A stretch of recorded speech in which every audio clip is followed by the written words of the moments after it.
তার আগে যেটা আমরা মনে করছি যে আমাদের পশ্চিম প্রান্তে পাকিস্তান আছে, একদমই নয়, পূর্বেও পাকিস্তান, এবং সেটি হলো ওদের একটা জাস্ট তাদের মানে কাউন্টার উইন্ডো বলে অনেকে মনে করেন। কি বলছে সেখানকার জামাতি সাংবাদিক ইলিয়াস এবং সেখানকার জঙ্গিরা সরাসরি কলকাতা এবং ভারতকে হুমকি দিয়ে, সেই বক্তব্য দর্শকদের শোনাবো।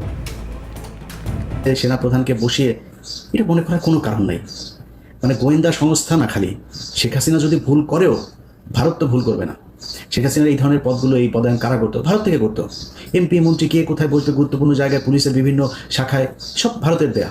তো ভারত তার ব্যাপারে জানে না, না জেনেই তাকে এখানে বসিয়েছে। ওয়াকার মনে প্রাণে একজন আওয়ামী প্রেমী, যেটা সে আগে বলেছে, বুকে পাথর চাপা দিয়ে তারপরে তিনি 5 তারিখের এগুলো করেছেন। ওইটাই হচ্ছে বাস্তবতা।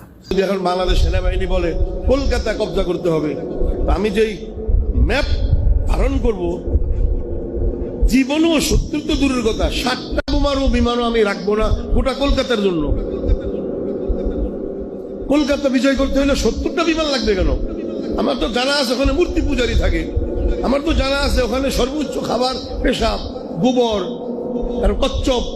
আমার তো জানা আছে তাদের ধারণা কতটুকু, তাদের শারীরিক শক্তি কতটুকু, ইমানি শক্তি কতটুকু, এটা আমার জানা আছে। তো জানা না থাকলে আপনি কমান্ডার হইতে পারবেন না, কথা বুঝেন নেই? আরেকটা রক্ত দেখলে এই মূর্তি পূজারীতে কত ভয় পায়, এটা তো আমার জানা আছে। সেখানে আমি কি করব? বাংলাদেশ সেনাবাহিনী যদি অনুমতি দেয়, তাহলে আমি সবচেয়ে বেশি আত্মঘাতী বোমারু ফিট করব সেখানে। অভিক, যে ছবিটা উঠে আসছে আমরা দেখলাম যে আত্মঘাতী বোমারু দিয়ে ওড়ানোর অভিজ্ঞতা দিচ্ছে জামাত জঙ্গি।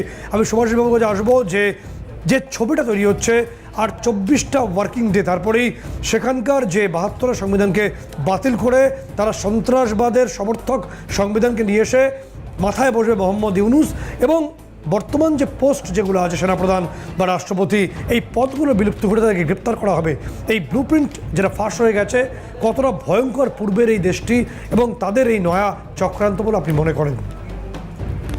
নিশ্চয়ই আমি সেটা বলবো, কিন্তু বলার আগে আপনি যেই বক্তব্যটা দেখাতেন ওটা নিয়ে আমি একটা শুধু ছোট্ট লাইন বলতে চাই, যদি অ্যালাউ করেন।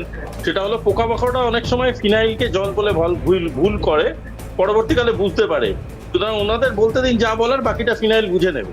এবার দ্বিতীয় কথাটা আমি পয়েন্টারে আসছি, সেটা হলো যে আমরা কি বুঝলাম না বুঝলাম সেটা অনেক পরের কথা। দ্বিতীয় কথা হচ্ছে যে জামাত যে জিনিসটা করতে চেয়েছিল ফ্রম ডে ওয়ান, সেটা হচ্ছে কনস্টিটিউশনাল চেঞ্জ এনে নিজেদেরকে পলিটিক্যাল স্ট্যাটাস দেওয়া, এবং এতে সব থেকে বেশি বাধা হয়ে দাঁড়িয়েছে বাংলাদেশের নিজস্ব সংবিধান। এই সংবিধানটাকে যদি সরাতে পারে, তারা এই সেকুলারিজমকে ট্রান্সফর্ম করে তারা ইসলামিজমে আনবে। এবং দ্বিতীয় জিনিসটা যেটা করবে, যেটা আপনি ঠিকই বলেছিলেন, সেটা হলো যে প্রেসিডেন্ট এবং আমাদের সেনাপ্রধান যিনি বাংলাদেশের আছে, উনাদের দুজনকে নালিফাই করা। এদের নালিফাই করলে একটা নন কনভেনশনাল আর্মড ফোর্সকে তারা তৈরি করতে চাইছে, যে আর্মড ফোর্সের মধ্যে আজকে কোনো সেনাবাহিনী বলতে পারে না যে আমরা সুইসাইড বোম্বার কোনো দেশে ঢুকিয়ে দেবো। এটা একটা নন কনভেনশনাল আর্মড ফোর্সই বলতে পারে। এটা বলার কারণটা হলো যে এটা একটা অফিসিয়াল টেরারিস্ট নেশন হিসাবে ডিক্লেয়ার হবে। মানে নিজেদের মধ্যেই এরা এমন একটা কালচারকে প্রিভেল করাবে, যেই কালচারে ভারতবর্ষকে এরা প্রচন্ড রকম ভাবে হানি করার চেষ্টা করবে। তার কারণটা হচ্ছে, পাকিস্তান আমাদের উপরে যে লিমিটেড অ্যাটাক করার জায়গাগুলো আছে, এটা বাই নাও ইন্ডিয়া জেনে গেছে।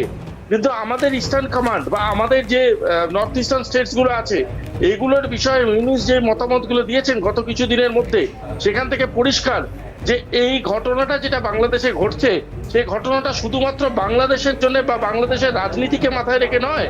এই ঘটনাটা ঘটছে বাংলাদেশ এবং এক্সটেন্ডেড রিজন অফ বাংলাদেশ করার জন্য, যেটা মধ্যে তারা কোনো একটা ক্যালকুলেশনে আমাদের 7 সিস্টারকে আনছে, যেটা কোনো একটা ক্যালকুলেশনে আমাদের পশ্চিমবঙ্গকে আনছে।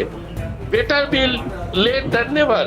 আমাদের এয়ারফোর্স আর্মিকে এক্ষুনি প্রচন্ড রকম ভাবে রেড অ্যালার্টে থাকা উচিত। তার কারণটা হচ্ছে, আগামী 26 দিনের মধ্যে যদি বাংলাদেশকে টপল করিয়ে দেওয়া মানে পুনরায় একটা রাজনৈতিক এমব্লেম যদি এই ইউনিস পেতে চায়।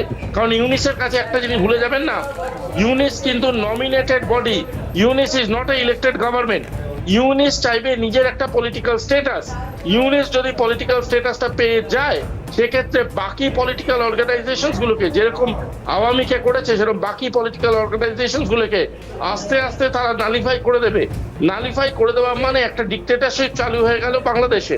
বাংলাদেশে যে ডিক্টেটরশিপ চালু হবে, তার ডাইরেক্ট এফেক্ট পড়বে ভারতবর্ষে। কারণ বাংলাদেশ বরাবরই চেয়েছিল আমাদের 7 সিস্টারের মধ্যে দিয়ে চায়নাকে সাথে নিয়ে বিআরআই তৈরি করার, এবং এই ধরনের যদি মাইন্ডসেট নিয়ে আমাদের প্রতিবেশী এগোতে থাকে, আমাদের অ্যাগ্রেশনই ইজ আওয়ার ডিফেন্স।